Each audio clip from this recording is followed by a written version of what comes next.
Doon taon na panahon na amul-amul on paman sa madakol tungkay ha mga utaw.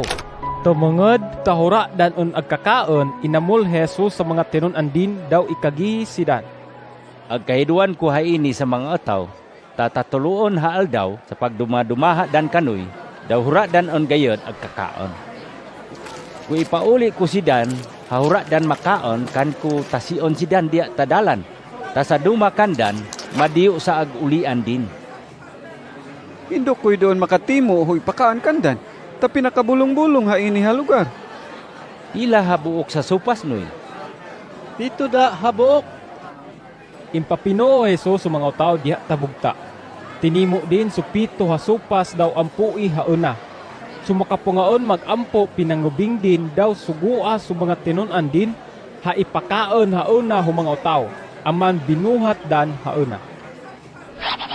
Amindaan at tiyo ay hasuda, hapila da habuok, daw inampuan din daan hauna daw ipanila doon kung mga utaw.